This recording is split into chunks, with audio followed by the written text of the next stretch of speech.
میں نے مارتا تھا؟ مارنے کی وجوہات کیا تھی؟ کیا شکی مزاج ہے؟ شکی بھی تھا، نیگیٹو باتیں سوچنا، اور اگریسو تو وہ شروع سے ہی تھا. ڈرگس لیتے ہیں؟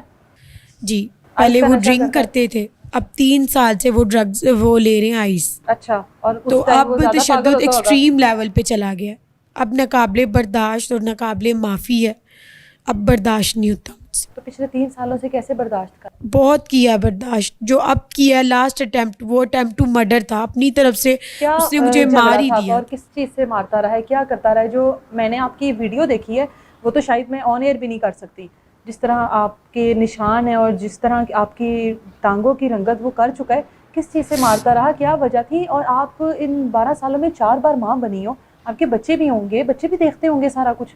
بچوں پہ ان کا بہت اثر برا پڑا ہے، وہ بھی اسی طرح اگریسو ہی رہتے ہیں، ہو جاتے ہیں ہمیں دیکھ دیکھ کے. کتنے بیٹے ہیں؟ ایک بیٹا ہے میرا. 3 بیٹیاں ہیں. اور بیٹیاں یہ سارے منظر دیکھتی ہیں؟ بڑی بیٹی میری اتنی ڈر گئی تھی، وہ جانا ہی نہیں چاہ رہی تھی، اس کو بہت مشکل سے سمجھا کے گھر بھیجا. ابھی کیا لڑائی ہوئی تھی آپ لوگوں کی؟ ابھی کیوں اتنا ان مارا ہے کو اس نے؟ لاسٹ کس چیز ٹائم سے ہم نے مارا ہے؟ لاسٹ جو ہے 6 منتھ پہلے ان کو ریہب سینٹر بھیجا تھا، یہ آئس کی اس سے، ٹھیک ہے. کیونکہ یہ بالکل ہی اپنا آپا کھو گئے تھے، سمجھ نہیں پا رہے تھے کہ کیا صحیح ہے کیا غلط ہے اس طرح سے. تو ہم نے ان کو ریہب سینٹر بھجوا دیا. اس کے بعد یہ واپس آئے تو 1.5-2 ماہ انہوں نے پرہیز کیا نہیں کی، اس کے بعد چھپ چھپ کے سٹارٹ کر دی دوبارہ. وہی ساری پرابلمز دوبارہ گھر میں سٹارٹ ہوگی.